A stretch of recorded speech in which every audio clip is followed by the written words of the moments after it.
Hey folks, this is Kelani. You might remember a little while back the dev team were talking about how they were going to try and keep raiding relevant and interesting, with so many other types of content offering up high item level gear, sometimes on a silver platter, I'm looking at you Darkshore Warfront, and with the removal of certain types of gear that used to come from raids exclusively, how do you keep players raiding? There's no tier set, so no powerful set bonuses to hunt for, there's no huge item level gap anymore, and a lot of the trinkets from Uldir were pretty subpar at best. So what else can they do?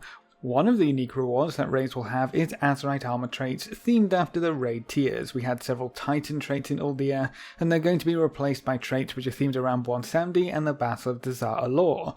But Azerite traits haven't really been all too exciting so far anyways, and if the raid traits don't even perform well, if the numbers just aren't there, no one is going to care. So the dev team seems to have turned to fun and interesting items.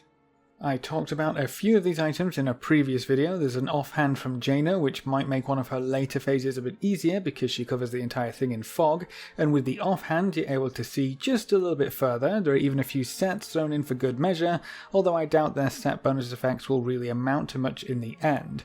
Well, there's another item, or items I guess, which have some interesting abilities as well. We'll be facing off against an elemental made out of gold and jewels. The treasure is literally going to be coming to life to try and kill us. So it makes sense that such a grandiose boss would drop something precious and cool. That's where these crowns come into play. There's one for each armor type, and they all look the same regardless of whether it's cloth or leather or mail or plate that you're actually going to be equipping.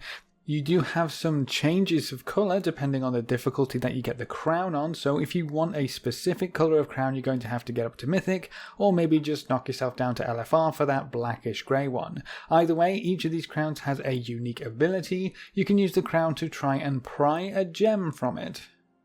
Each gem that you manage to pop off the crown will last for 20 hours, and the crown itself has a 20-hour cooldown, so you can only get one gem every 20 hours, and it's going to last for those 20 hours, so one gem at a time, around about one gem a day.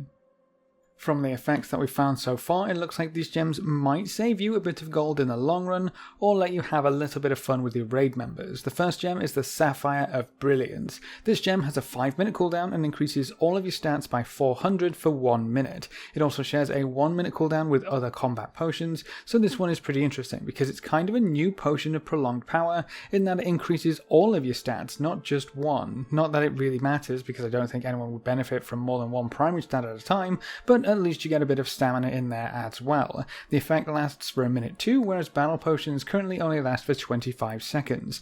The trade-off obviously is that a battle potion increases your primary stat by 900, so quite a bit more than this gem, but the gem does last nearly twice as long. The effectiveness of the gem will depend on how you like your buff, less stat for a longer duration, or more of a bursty option with more stat but for less time. Then you also have to take into consideration that potions aren't free.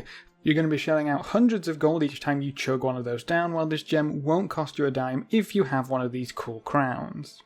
The second gem is the Diamond of Sustenance. You can focus on this gem to restore health and mana over 20 seconds, and if you spend at least 10 seconds focusing you gain a well-fed buff which provides you with 75 stats. So that's one for the pre-pots and another one to take the place of our food buffs, although depending on what you're doing you might want to still just use the 100 stat feasts anyway, it's always going to be better. So this gem doesn't have quite as much use as the potion one I would say, but hey, that's free food if you ever need it, like for healers during Mythic Plus runs or maybe an Arcane Mage. Free food is always nice. The next gem should help you a little bit as well. The Emerald of Vigor restores a good chunk of health on a 1-minute cooldown. It does share a cooldown with your healing potions, but if you manage to pluck this gem from your crown, I doubt you'll be using any healing potions for the day that it's active. Sure, they ain't the most expensive consumable in the world, but now you can happily heal yourself up in raids, dungeons, or any other outdoor content without having to worry about buying any more potions later.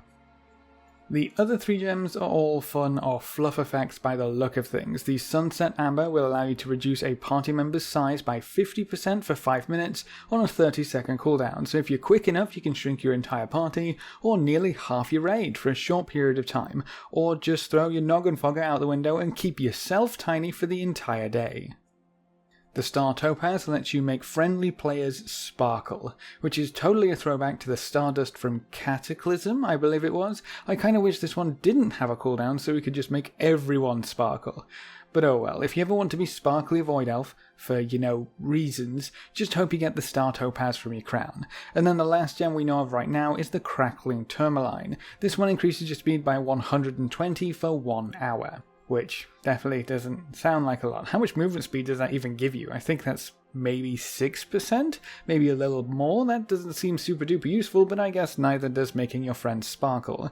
My favourite is obviously going to be the Sapphire. Having a free battle potion every 5 minutes is going to be huge for Mythic Plus runs. Instead of burning through your gold like crazy, you get a free pot that lasts for a whole minute. Not a bad deal, especially when you consider it's entirely free.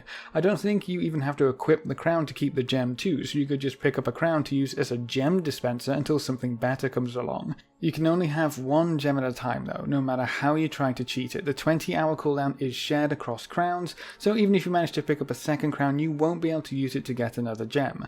1 gem per day. So you're rolling the die every time you want to try and get something useful. You could get the Battle Potion gem, or you could get the Sparkle gem, because we didn't have enough RNG in the game already, right? But at least this little trick isn't all too impactful if you don't get the gem you want.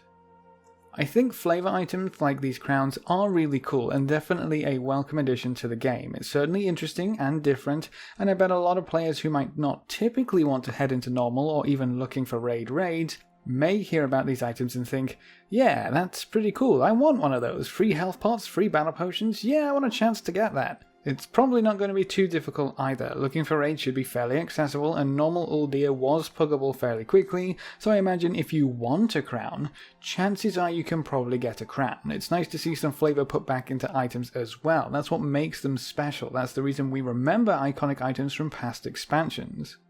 With that being said, I would actually love to see some more powerful items tied to raids. Flavor text is cool, but part of me can't help but want something really powerful to come from raids, especially with everything that we've lost so far. A weapon with unique powers instead of secondary stats, a staff that allows you to cast an extra spell, something that has flavor and power, because I'm not sure flavor is really enough to keep raids relevant or interesting on its own. It's a nice addition if you're already raiding, but it's certainly not going to offer the same kind of draw as what set bonuses used to have. I would love to see the return of set bonuses to raid tiers for a variety of reasons. They give you something special to look forward to and collect from the raid itself. They typically provide you with a good boost of power, but most importantly, they change up how your class plays.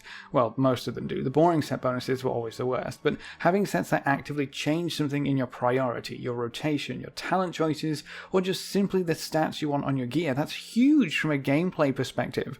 Right now in BFA we have our classes already set up. Nothing really changed going into Uldir, nothing is really going to change going into the Battle of Dazaralor. We'll be playing with the same rotations and the same talents until we see buffs or nerfs or class changes. And with how long it's taken Blizzard to get around to the classes that really needed some attention, I wouldn't hold my breath for any of those things. So I like the idea of these crowns, but I would probably massively prefer something closer to the old set bonuses that we used to get each raid tier. But that's not going to stop me from picking up this crown and popping out a gem every single day. It's pretty crazy that we're only 3 weeks away from the new raid too. We've been waiting for so long already, but Season 2 is finally just around the corner. I am a little bit worried that we haven't seen too much raid testing and we haven't seen anything about the new reaping affix on the PTR yet. I guess we'll probably see something very soon. The dev team could be hard at work once again now that the holidays have passed, so I would expect to see some reaping testing and maybe some more Dazaralor testing on the PTR in the next 2 weeks at the very least. It's probably a bit too late to actually change anything though, unless something is really broken. I wonder what their production timers look like. How close can a patch or raid be when they just say, that's it, nothing else gets changed at this point, we don't have the time.